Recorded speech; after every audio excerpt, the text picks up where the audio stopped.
Max, a first pole position at Baku, an unbelievable lap in tricky conditions. How was it out there? Long qualifying, to be honest, with so many red flags, so it was very difficult to basically get your lap together because most of the time your tires were not really ready, or again, a red flag happens. So especially Q3 with also a bit of rain around, it was a very difficult session. And then in the final lap, you just have to send it. I wasn't even on the best tires that I wanted, but because of all the red flags, you basically run out of tires. And yeah, I'm very happy with so far how the weekend went, because I think from FP1 we were not too bad, and we just kept on improving a tiny amount, and then we were there in qualifying, and that's of course where it matters. You seem to unlock something after Monza. Do you think even despite the interruptions and the red flags and what have you, you still had a chance for pole today, or do you think these conditions seem to suit you best? No, I think we definitely were in there for pole. Of course, yeah, Q3 is always a bit messy for everyone. But I'm just happy. Yeah, it seems like since Monza we're doing a better job, and I hope that we can continue in that way. And starting on pole position, it's a really short run down into turn one, but surely your goal is just to take it home tomorrow. Yeah, still, again, long race. Of course, you want to have a good start, but even then we just need to do our own race, look after our tires, because it's still quite tough on the tires around here because of the softer compounds. And then we'll see what happens. Good luck. Did you know that Verstappen took pole in Baku without his ideal tires? What he confessed afterward left everyone speechless. Imagine being in the most chaotic qualifying of the season, with 6 red flags and a crosswind, and still setting an unbeatable time. Before we continue, tell me in the comments, do you think Max is pushing Red Bull to the limit, or that the car is no longer giving him what he needs? Because what he revealed afterward could change how we view the season. Stay until the end, and don't forget to subscribe to the channel. Max Verstappen arrived at the Azerbaijan Grand Prix with a different kind of pressure than on other weekends. It wasn't just another qualifying session. It was Baku, a street circuit that had historically eluded him in terms of pole positions and where mistakes are paid for to the millimeter against the walls. The atmosphere was already tense before the start of Q1 because the weather forecast called for gusty winds, light rain, and colder than usual asphalt. This turned the track into a true survival challenge for any driver pushing the limits. The session descended into absolute chaos. Never before had so many red flags been seen in qualifying in Baku. 6 interruptions stretched Q3 to almost 2 hours, completely disrupting the driver's rhythm and requiring each team to improvise with tire strategies and start times. What is normally a process of gradual concentration became an exercise in patience and nerves of steel, where every fast lap could be ruined in a matter of seconds. Amidst this scenario, Verstappen understood that he wasn't facing a normal qualifying session. Each restart meant starting on cold tires, not warm enough to perform at their best, and at the same time risking everything because the session could be halted again at any moment. That feeling of constant uncertainty was what made the difference. Some drivers mentally shut down, others gave in to the pressure, while Max knew how to adapt and maintain focus through every lap. What's most striking about this context is that it wasn't just about pure speed.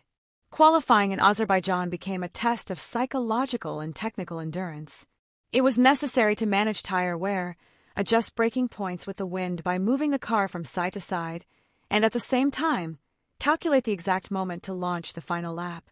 What really shocked the press and fans came just after qualifying, when Verstappen spoke openly about what he had experienced inside the car. His words weren't the typical celebratory declarations of having achieved pole position, but rather a confession that made clear the level of difficulty he faced. Max revealed that, due to the multiple interruptions and successive red flags, he ran out of tires in the conditions he wanted for the final lap. In other words, he didn't have the ideal compound to attack the clock, yet he was still able to set the best time. This revelation was not only surprising, but also made it clear that his pole position wasn't built on comfort or advantage, but on sheer determination and composure. Verstappen explained this with a sincerity that few champions usually display in such situations. He admitted that qualifying was so long and fragmented that he often couldn't get the tires to the right temperature window. That, on a street circuit like Baku, can mean the difference between controlling the car or ending up in the wall. What's interesting is that he didn't try to hide his difficulties, but openly acknowledged that his fastest lap was the result of risking everything, even though the conditions weren't optimal. This detail makes the pole position more than a statistical achievement. it transforms it into a feat of mental and technical management. The tone of his statements also revealed a more human and realistic side of the driver. He didn't limit himself to speaking of satisfaction or confidence in the car, but rather showed the vulnerability of the process, that feeling of racing against the clock with limited resources and changing conditions. In a way, Verstappen's sincerity was also a message to his own team. Yes, pole position was achieved, but it wasn't easy, and the margins for error were minimal. This puts the value of what was achieved into context and reveals that the Dutchman not only trusts his speed, but also understands that the season will be defined by scenarios as unpredictable as this one. The most important thing about this confession is that it changes the perception of what happened. What for many may have seemed like just another pole position in his career was actually a reminder of how much a champion's experience, ability to improvise, and instinct carry weight. And it's here that the narrative of what this performance could mean for the immediate future begins to build. If Verstappen achieved this without tires in the right condition, what will he be capable of when he has everything going for him? That's the big question mark left by his statement. After qualifying, Verstappen's words not only reflected his personal experience, but also revealed the real momentum Red Bull is experiencing with the RB21. Max was clear in acknowledging that, although the car feels stable in certain conditions, they still lack the single-lap speed that allowed them to dominate unchallenged in the past. This admission is significant because it marks a contrast with the years when Red Bull would reach Q3 with absolute confidence that their car was a cut above the rest. Today, the situation is different. The RB21 has strengths, but also limitations that the driver himself was quick to point out. What was seen in Baku is that the car works best in low to medium downforce configurations, a favorable terrain on a circuit with long straights like the Azerbaijani one. There, the RB21 was able to demonstrate some of its potential, maintaining good top speed without losing too much stability. However, when the track demanded precision in slow corners and narrow sections, such as the castle sector, the problems reappeared. The car continues to exhibit chronic understeer, which prevents it from being as competitive in these sections, and the chassis stiffness becomes a difficult obstacle to overcome against rivals. Red Bull, aware of this situation, has opted for a strategy of incremental improvements. Rather than risking drastic changes, they have introduced small aerodynamic modifications to the floor and rear wing that seek to expand the car's performance window.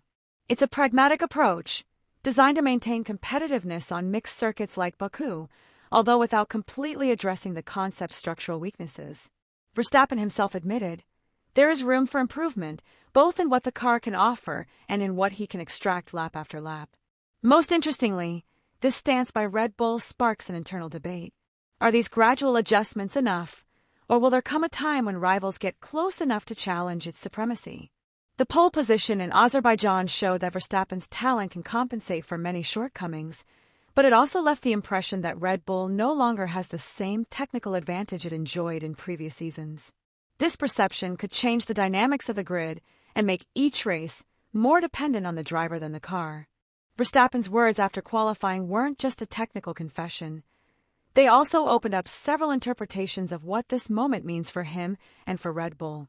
For a driver of his caliber to admit he took pole without ideal tires and under such extreme conditions demonstrates two things: his ability to adapt and, at the same time, the limitations the car can no longer hide. The immediate consequence of this is that Red Bull's narrative of absolute dominance begins to crumble, and this gives confidence to his direct rivals. On a psychological level, Verstappen's confession also has repercussions. The Dutchman showed that even amid chaos he remains calm and delivers results, which strengthens his image as an unbeatable champion. However, at the same time, it suggests that he is increasingly relying on his individual talent and less on the technical superiority of the car. This situation can generate tensions within the team because while Max demands more to stay on top, Red Bull seems to opt for cautious adjustments that don't solve all the problems. The consequence of this contrast could be a strain on the driver-team relationship if the pressure increases during the season. On a strategic level, what has been revealed also marks a turning point. If rivals identify that street circuits and slow corners continue to be the RB21's Achilles heel, they will likely design specific strategies to exploit it. This means that every race on a track of this type could become a direct threat to Red Bull. Red Bull's dominance is no longer unquestionable, and teams know they can force mistakes by attacking where the car is most vulnerable. Most importantly, these consequences are not limited to what happened in Baku, but project a scenario of uncertainty for the remainder of the season. After such a chaotic qualifying session and such revealing statements, the big question is what lies ahead for Verstappen and Red Bull in the coming weeks. The Dutchman made it clear that pole in Baku guarantees nothing for the race, and that tire management will be the most decisive factor on a track where the main, straight, and harsh braking punish the tires relentlessly. The immediate expectation is to see if Red Bull can transform that privileged position into a solid victory. What lies ahead also involves a deeper analysis of the RB21. While Max acknowledged that the car has found stability in low downforce configurations, the reality is that its weaknesses in slow corners will remain present throughout the season. This means that every race on street circuits or with technical sections will be a new test for Red Bull. Looking ahead to the upcoming Grand Prix, Max's revelations pave the way for a tense scenario. If he can maintain his level and continue to extract results even when conditions aren't ideal, he will strengthen his position as the most complete driver on the grid. But if Red Bull doesn't partner with a car that evolves at the same pace as its rivals, the risk of losing ground increases.